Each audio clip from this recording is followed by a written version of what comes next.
حضور سیدنا نظام الدین رضی اللہ تعالیٰ عنہ محبوب سبحانی کو اللہ پاک نے اپنا مقرب بنایا اور آپ کو بہت ساری کرامتیں عطا فرمائی ہیں۔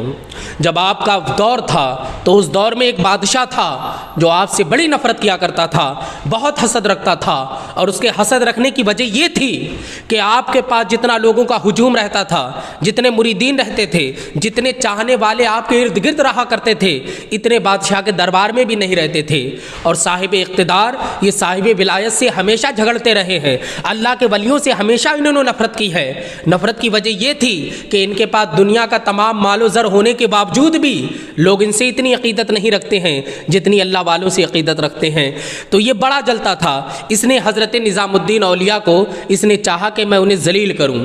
اس نے اپنے لوگوں کو خبر بھیجائی کہ بادشاہ کے دربار میں ہر چاند رات آ کر کے آپ سلام پیش کریں گے۔ حضرت نظام الدین اولیاء نے جب اتنا سنا تو آپ نے کہا ٹھیک ہے، جب وقت آئے گا تو دیکھا جائے گا۔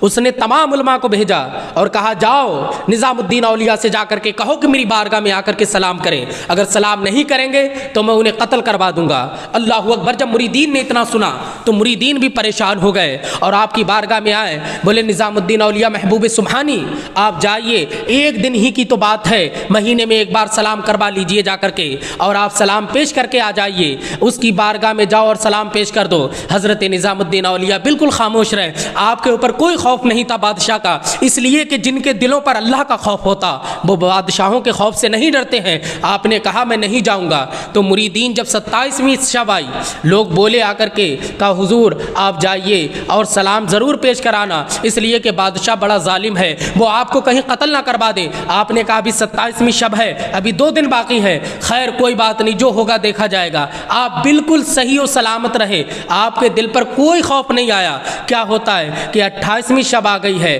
اور جب 29ویں شب آئی جس دن چاند ہونے والا تھا تو بادشاہ اپنے دربار میں جاتا ہے، سوتا ہے، قطب الدین جا کر کے سو جاتا ہے۔ وہ انجام سے بے خبر ہے کہ اس کے ساتھ کیا ہونے والا ہے، وہ نہیں جانتا ہے کہ کون اس کا دشمن ہے۔ رات کا سناٹا ہے، رات کا اندھیرا پھیلا ہوا ہے، اتنے میں اس کا دشمن جو اس کے ہی دربار میں رہتا تھا، جس کے ساتھ بادشاہ نے انصاف نہیں کیا تھا، جس کے ساتھ بادشاہ نے ظلم کیا تھا، وہ اس کی جان کا دشمن تھا، اور وہ سمجھ رہا تھا ایک دن ضرور بادشاہ کو میں قتل کروں گا۔ اب دیکھو اللہ رب العزت کی طرف سے مار بادشاہ پر کیسی پڑ رہی۔ جب اللہ کے ولیوں سے کوئی دشمنی رکھتا ہے تو اللہ پاک اسی کے اپنے لوگوں سے اسے قتل کروا دیتا ہے۔ حضرت نظام الدین اولیاء کو اس نے ذلیل کرنا چاہا۔ اب یہ جا کر کے سو گیا، یہ اس انتظار میں تھا کہ سویرا ہوگا تو میری بارگاہ میں نظام الدین اولیاء آئیں گے اور سلام پیش کریں گے، پھر میں لوگوں سے کہوں گا دیکھو یہ اللہ والا ہے، لیکن میرے سامنے جھکتا ہے، میرے سامنے سلامی پیش کرتا ہے، طاقتور یہ نہیں طاقتور میں ہوں۔ اللہ اکبر۔ جب اتنا اس کے دماغ میں یہ گھمنڈ آیا، اور جب سویرا ہونے سے پہلے وہ اس کا دشمن اس کے محل میں آتا ہے اور اسے سوتے ہوئے دیکھتا ہے، اس کو وہیں قتل کر دیتا، وہیں مار دیتا ہے۔ اب حضرت نظام الدین اولیاء کو جب یہ خبر ملی ہے، آپ نے فرمایا مریدین سے میں نے کہا تھا دن تو آنے دو، جو اللہ کرے گا وہ بہتر ہوگا۔ اللہ رب العزت اپنے نیک بندوں کو کبھی اہل اقتدار کے سامنے جھکنے نہیں دیتا، انہیں دبنے نہیں دیتا، اس لیے کہ ان کی مدد اللہ کی طرف سے ہوتی ہے، اور جب اللہ جس کی مدد فرما دیتا ہے دنیا کی ساری طاقتیں بھی مل جائیں تو اس کا ذرہ برابر بھی نقصان نہیں پہنچا سکتے ہیں۔ تو حضرت نظام الدین اولیاء محبوب سبحانی رضی اللہ تعالیٰ عنہ کو اللہ رب العزت نے اپنا مقرب ولی بنایا ہے۔ اللہ رب العزت اور صوفیہ فرماتے ہیں جو حضرت نظام الدین اولیاء رضی اللہ تعالیٰ عنہ کی مزار پر حاضری دے گا، اللہ پاک اسے اتنی نعمتیں عطا کرتا ہے کہ جس کا وہ شمار بھی نہیں کر سکتا ہے۔